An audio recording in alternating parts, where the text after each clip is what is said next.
telinga masyarakat kita akan terbuka dan mereka suka. Tapi sedihnya di negara Arab, khususnya di Jordan yang saya duduk selama kat sana, mereka tidak menghargai Al-Quran. Bahkan awak boleh jumpa orang Arab yang boleh menghina Al-Quran. Tapi Alhamdulillah, kelebihan kita di Malaysia ada sistem.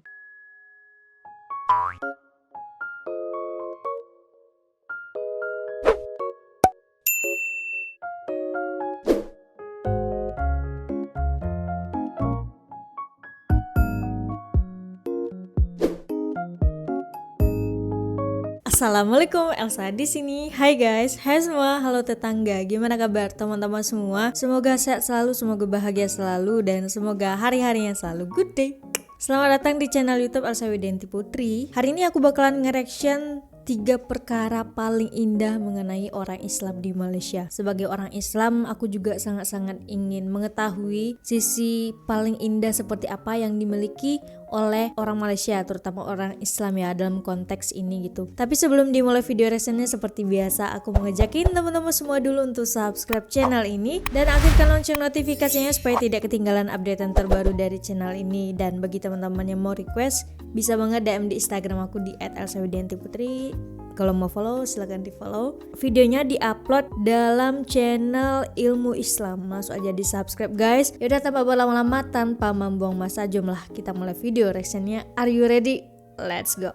إن الحمد لله نحمده ونستعينه ونستغفره ونعوذ بالله من شرور أنفسنا ومن سيئات أعمالنا من يهده الله فلا مضل له ومن يضلل فلا هادي له وأشهد أن لا إله إلا الله وحده لا شريك له وأشهد أن محمدا عبده ورسوله يا أيها الذين آمنوا اتقوا الله حق تقاته ولا تموتن إلا وأنتم مسلمون.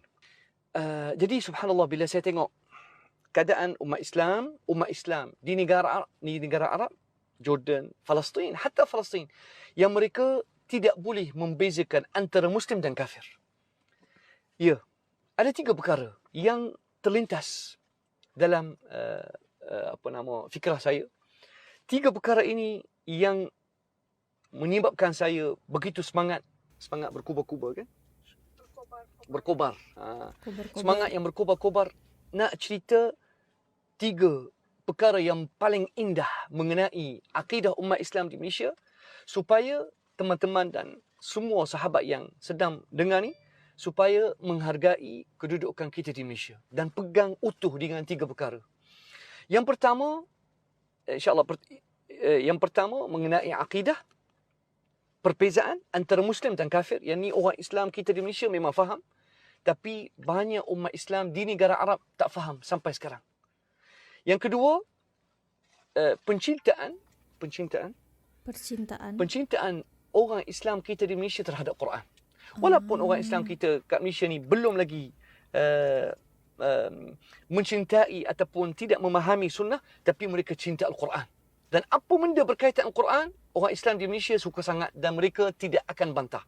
Yang ketiga, betul sih, prinsip keadilan, tidak ada kezaliman melampau di Malaysia. Inilah 3 perkara. Yang pertama paling penting sekali. Perkara yang paling penting, saya minta sahabat kalau boleh share video ini insya-Allah, supaya orang Islam kita di Malaysia menghargai negara mereka, menghargai sistem, menghargai akidah yang telah dididik dan ditanam dalam jiwa setiap seorang orang Islam yang duduk di Malaysia. Tak kira warna, tak kira warna kulit, janji awak seorang Muslim.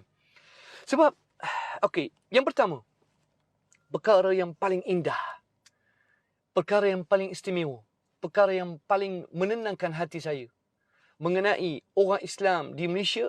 Yang pertama, dia tahu perbezaan antara Muslim dan kafir. Walaupun begitu, orang Islam di Malaysia tetap menghormati orang bukan Islam, tetapi mereka tahu batasan. Betul tak? Kenapa orang Malaysia tak akan bagi salam ke orang bukan Islam? Nampak tak? Dia tak akan bagi, dia hormat. Boleh hidup harmoni bersama, boleh duduk jiran, boleh menghormati kebebasan dia, tapi langsung tidak akan mengucap Assalamualaikum. Kenapa? Kerana umat Islam di Malaysia tahu bahawasanya dia ni bukan Islam. Tapi benda ini tak jelas bagi orang Arab. Ya. Ikhwani, selagi seorang itu bukan Muslim, selagi dia tidak mengucap Asyhadu an la ilaha illallah wa anna Muhammadan abduhu wa rasuluh, Selagi itulah kita tak boleh nak anggap dia sebagai saudara. Sebab kita dalam Islam di Malaysia telah diterapkan. Sejak kecil, anak-anak muda, dia belajar di sekolah agama ke, di mana-mana. Johor, Selangor, di Perlis ke, Kedah, Terengganu, di Penang, semua. Dia tahu, aku Muslim, dia ni bukan Islam. Maka aku tak boleh anggap dia sebagai saudara. Perkara ini langsung tidak diterap dan tidak dididik di sekolah-sekolah kebanyakan negara Arab, khususnya di Jordan. Akidah Tauhid di Jordan tak ada. Dan kena ingat, di Jordan yang saya duduk di sana, rakyat Jordan ada Muslim dan ada Kristian. Walaupun bilangan Kristian di Jordan tak sampai 10%, tapi Kristian di Jordan, mereka sangat mengelirukan orang Islam.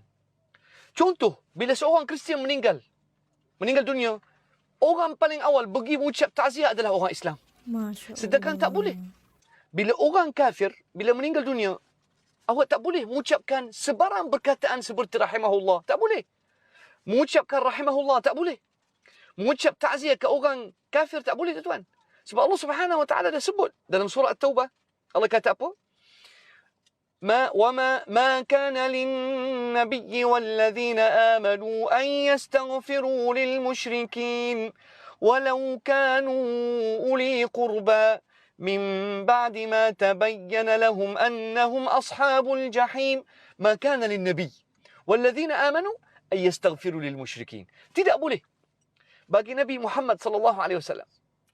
Tidak boleh. Allah Subhanahu wa taala tegur Nabi Muhammad sallallahu alaihi wasallam dan juga teguran untuk orang Islam. Ma kana lin nabiy walladzina amanu an yastaghfiru lil musyrikin. Tak boleh mengucap istighfar ataupun memohon rahmat Allah atas orang kafir. Tak boleh.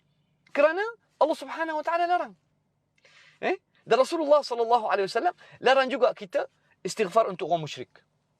Di dalam Quran surah At-Taubah, kalau tak silap ayat 117. Ma kana lin nabiy walladzina amanu ay yastaghfiru lil musyrikin walau kanu uli qurba. Walaupun orang musyrik yang meninggal ini saudara mara kita, tak boleh.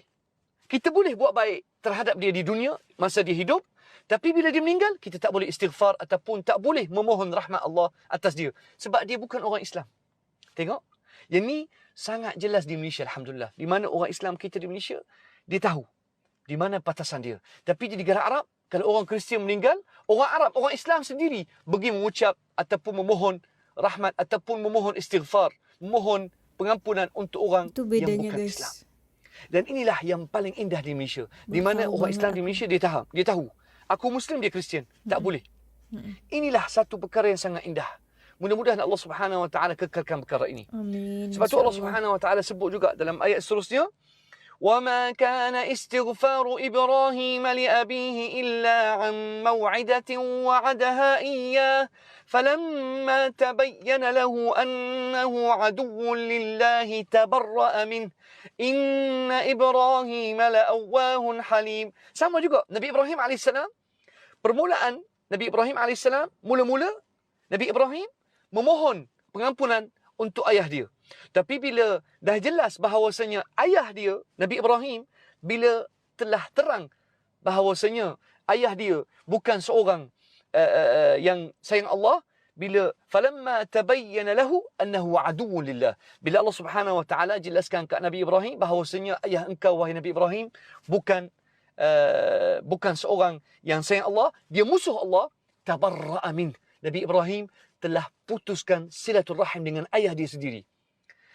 Mula-mula Nabi Ibrahim kata, qala la astaghfiranna lak. Nabi Ibrahim janji, wahai ayah, aku akan memohon pengampunan Allah untuk engkau. Tapi kemudian Nabi Ibrahim AS, falamma tabayyana lahu annahu aduwwun lillah tabarra'a min. Inna Ibrahim la'awwahun halim. Nabi Ibrahim AS terus taat pada perintah Allah walaupun ayah kandung dia. Tapi Nabi Ibrahim AS putuskan segala silaturahim kerana dia orang kafir. Jadi ikhwani, alhamdulillah, inilah satu perkara yang sangat indah. Kita kat Malaysia, jelas. Orang Yahudi dan Nasrani tak boleh jadikan sebagai saudara. Kita boleh hormat mereka sebagai orang yang duduk bersama kita. Hak mereka telah di Malaysia, antara perkara yang indah, hak mereka dijaminkan. Tapi kita orang Islam, kita tahu batasan kita bahawasanya dia ni orang kafir, orang sembah berhala, orang Kristian. Tak boleh memohon pengampunan langsung untuk dia. Sebab tu Allah Subhanahu wa taala sebut juga, ya ayyuhallazina amanu la tattakhidhul yahuda wan nasara awliya ba'dhum awliya'u ba'd, dalam surah Al-Maidah. Wahai orang beriman, jangan menjadikan orang Yahudi dan Nasrani sebagai awliya, sebagai orang yang ada hubungan mesra, sebagai orang yang kita percaya kat dia. Kita tak boleh ada wilayah, kita tak boleh ada hubungan rapat dan hubungan yang kita panggil hubungan percaya sangat dan serah segala kepercayaan kat dia. Tak boleh. Sebab Allah kata, ba'duhum awliya'u ba'd. Wa man yatawallahum minkum. Barang siapa yang menjadikan mencintai orang Yahudi dan Nasrani lebih daripada orang Islam, maka dia jadi salah seorang daripada orang Yahudi dan Nasrani.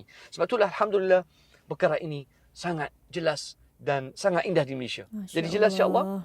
Baik. Yang kedua, yang saya suka sangat kat Malaysia ni, satu perkara yang sangat indah, umat Islam di Malaysia sangat menyayangi Al-Quran.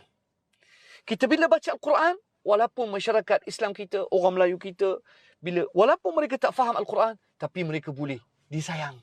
Dia cinta Al-Quran. Sebab dia tahu ini kalamullah. Ini daripada Allah Subhanahu wa taala, yang diturunkan oleh Allah Subhanahu wa taala atas Nabi Muhammad sallallahu alaihi wasallam. Mana-mana ustaz bila baca Al-Quran, subhanallah, telinga masyarakat kita akan terbuka dan mereka suka. Tapi sedihnya di negara Arab, khususnya di Jordan yang saya duduk selama kat sana, mereka tidak menghargai Al-Quran. Bahkan awak boleh jumpa orang Arab yang boleh menghina Al-Quran. Wala haula wala quwata illa billah. Yang ketiga, apa yang ketiga? Ya guys, kita kayak gitu. Tidak ada kezaliman. Alhamdulillah. Di Malaysia kita masih lagi ada ruang untuk menyampaikan dakwah dengan Al-Quran dan Sunnah. Dan kezaliman yang kuat tak ada. Walaupun kadang-kadang kita tengok ustaz ni report pasal ustaz ni benci ustaz ni, ada ustaz yang tuduh ustaz lain sebagai Wahabi dan sebagainya. Tapi alhamdulillah, kelebihan kita di Malaysia, ada sistem undang-undang yang tidak akan menzalimi ataupun menindas mana-mana orang. Alhamdulillah, ini satu nikmat yang sangat terindah. Dan inilah tiga perkara yang paling indah yang saya nampak kat Malaysia. Mudah-mudahan insya-Allah teman-teman boleh kongsi kuliah ini supaya kita sentiasa menghargai Islam di Malaysia, supaya kita sentiasa doa kepada Allah Subhanahu wa taala supaya jaga negara ini dan lindungi orang Islam walaupun ada cubaan musuh Islam untuk memecah belah kita, sama ada melalui wujudnya orang yang jarakkan saf, ataupun ada golongan yang cuba mempertahankan Yahudi dan Nasrani. Tapi insya-Allah umat Islam di Malaysia tetap akan memahami prinsip akidah, iaitu al-wilayatu lillahi walil rasul. Kita sentiasa sayang Allah dan Rasul, meletakkan cinta Allah dan Rasul atas sekali, dan mencintai orang Islam, dan jangan memohon rahmat untuk orang kafir. Paling penting, tak mesti menanam perbezaan antara orang Muslim dan orang kafir. Dan inilah yang paling besar. Wallahi ikhwani, itulah perkara yang paling indah saya belajar kat Malaysia. Saya datang kat Malaysia ni tak ada janggut. Betul saya? Datang kat Malaysia umur berapa? 23. Umur saya masa tu tak ada janggut. Tapi alhamdulillah, keamanan dan keamanan pemahaman Islam, cinta kepada Islam menyebabkan saya sanggup dan berani hidupkan sunnah Rasulullah sallallahu alaihi wasallam, dan saya boleh simpan janggut. Di mana? Di negara Arab yang Islam ada kat situ, awak tak berani hidupkan janggut dan nipiskan misai mengikut sunnah Rasulullah dan mengikut sahabat. Tapi di Malaysia alhamdulillah kita masih terjaga. Doalah supaya Allah Subhanahu wa taala jaga negara ini, lindungi Islam di negara ini, kerana sekarang ni negara Arab dalam kucak-kacir. Demi Allah saya cakap, keadaan di negara Arab sangat kucak-kacir, di mana orang Arab dengan Kristian dah tak nampak beza. Dikala musuh Islam sedang membina berhala paling besar di Dubai, di Emirat, iaitu dipanggil Abraham's House. Dan ini untuk menjatuhkan Islam, menghancurkan Islam, dan gabungkan Yahudi dan Nasrani dan Islam dalam satu agama baru yang dipanggil Christian Islam. Christian Islam. Tahulah apa nama dia. Tapi mudah-mudahan Allah Subhanahu wa taala bagi Islam makin bangkit di bumi Melayu ni, di bumi Islam di Malaysia. Walaupun Islam makin diancam di negara Arab. Dan itulah satu perkara yang sangat saya hargai di Malaysia, iaitu Islam boleh disebarkan dengan dakwah dan hikmah dan dengan Quran dan Sunnah, insya-Allah. Barakallahu fikum wa jazakallahu khair. Wassalamualaikum warahmatullahi Waalaikumsalam warahmatullahi wabarakatuh. Wah, Masya Allah banget kuliah malam hari ini ya guys. Jadi banyak banget sih manfaat yang bisa aku dapatkan pada video kali ini. 3 perkara paling indah mengenai orang Islam di Malaysia gitu. Jadi kayak aku semakin kagum dengan sosok karakteristik dari rakyat Malaysia gitu. Bersyukurlah kalian yang tinggal di Malaysia, yang tetap mempertahankan akidah dan tetap mencintai dan menghormati orang-orang yang ada di sekitar yang bukan beragama Islam. Jadi menurut aku ini perkara yang bagus banget untuk kita ketahui. Mungkin ini bisa kita contoh untuk diri kita sendiri aja gitu guys. Mungkin kalau untuk satu negara kayaknya belum bisa. Yang penting kita ambil manfaat untuk diri kita sendiri supaya kita bisa menjadi pribadi yang lebih baik lagi gitu. Suatu tauladan yang bisa kita contoh dari rakyat Malaysia yang beragama Islam gitu guys. Jadi salut banget untuk teman-teman yang ada di Malaysia. Semoga tetap mempertahankan apa yang menjadi kaidah Islam sebenarnya gitu guys. Yaudah, kayak cukup sekian video kali ini. Semoga video kali ini bisa memberikan tauladan kepada kita semua, bisa memberikan manfaat, memberikan pelajaran yang tetap mempertahankan akidah Islam yang sesungguhnya gitu. Oke, yaudah kita cukupkan video kali ini dan kita ketemu di next video. Bye bye. Assalamualaikum.